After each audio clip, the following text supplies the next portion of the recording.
like a Hellcat.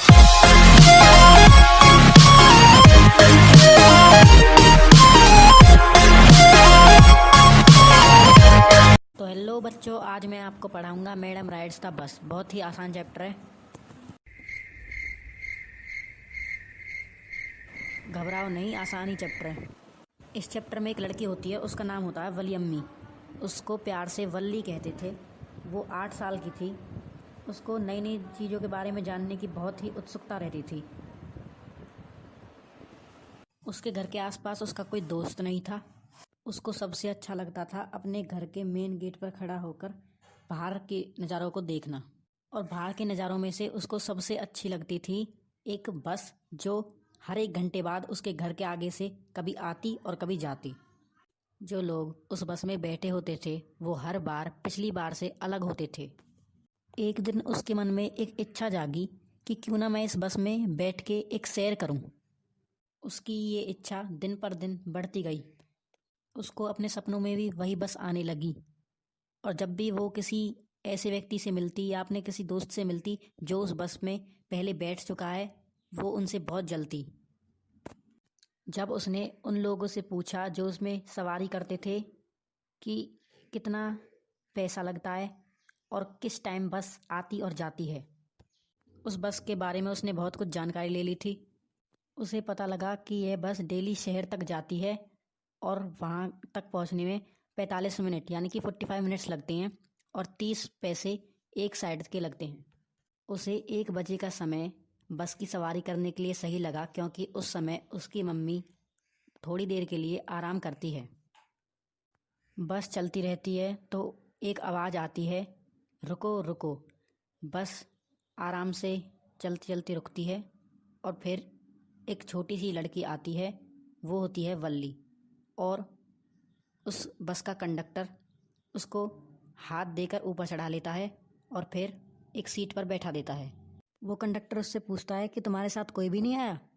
Conductor उससे कहता है कि तुम एक छोटी बच्ची हो, अकेली कैसे जा सकती हो। वल्ली कहती है कि मैं एक छोटी बच्ची नहीं हूँ, तुम मुझे टिकट दो। कंडक्टर इस बात को सुनकर हंसने लगता है। कंडक्टर एक मजाकिया किस्म का आदमी था। जब बस चलती है तो वल्ली सीट पर खड़ी होकर बाहर के नज़ारों को देखने लगती है। वल्ली सीट पर खड़ी हो जाती है और बाहर के नज़ारों को देखती रहती है। वह प्रकृति के हरे भरे सौंदर्य को देखती है। कहीं गहरी झील है तो कहीं ऊंचे ऊंचे पहाड़ हैं, कहीं बहुत ज़्यादा हरियाली है। एक बूढ़ा आदमी वल्ली से कहता है, तुम बैठ जाओ वरना गिर जाओगी। कंडक्टर उससे जवाब देते हुए कहता है कि नहीं सर, ये एक बड़ी मैडम है, ये नहीं गिरेगी। कंडक्टर यह बात उससे मजाक में कहता है। बस में जब भीड़ होने लगती है तो सीट का डर खोने की वजह से वल्ली बैठ जाती है। बस ब्रिज से होती हुई, हरे भरे बागानों से होती हुई और भीड़ भाड़ वाले एरिया से होती हुई आगे बढ़ती रहती है। रास्ते में एक गाय बस के आगे आ जाती है। वल्ली उसको देखकर हंसने लगती है। वह गाय पूंछ उठाकर बस के आगे आगे चलती रहती है। उस छोटी बच्ची को इस दृश्य को देखते हुए बहुत मज़ा आ रहा था। जब गाय रोड से साइड हो जाती है तो बस अपनी उसी गति को दोबारा से पकड़ लेती है और आगे बढ़ती रहती है। यात्रा के दौरान वल्ली के साथ एक बूढ़ी औरत आकर बैठ जाती है। वह वल्ली से सवाल जवाब करती है। वल्ली उसके सवालों का जवाब गुस्से भरे शब्दों से देती है।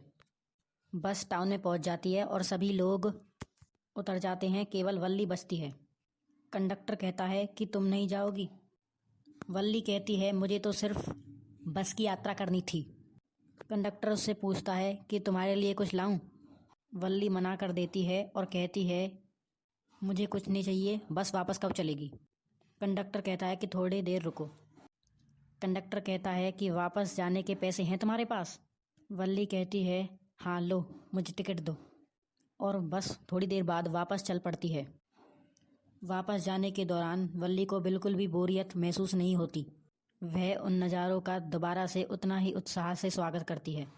वापस जाने के दौरान वह देखती है कि एक गाय लहूलुहान रोड के साइड में पड़ी होती है। यह वही गाय है जिसे वह देखकर प्रसन्न हो रही थी। उसका मन उदासी से भर जाता है। वह उदास घर पहुंचती है। वह देखती है कि उसकी मम्मी सो नहीं रही थी, बल्कि उसकी एक आंटी से बात कर रही थी। वह एकदम डर जाती है। उसकी वह बातूनी आंटी उससे पूछती है कि कहाँ गई थी। वह मुस्कुराकर घर में चल पड़ती है। वह सुनती है कि उसकी मम्मी और आंटी बात कर रही थी कि हम सब कुछ इस दुनिया में नहीं देख सकते। वल्ली को यह बात बहुत सही लगती है और उसके मुंह से निकल जाता है हाँ। वल्ली को जीवन और मृत्यु का रहस्य समझ में आता है और चैप्टर खत्म हो जाता है। वाह वाह, क्या बात है।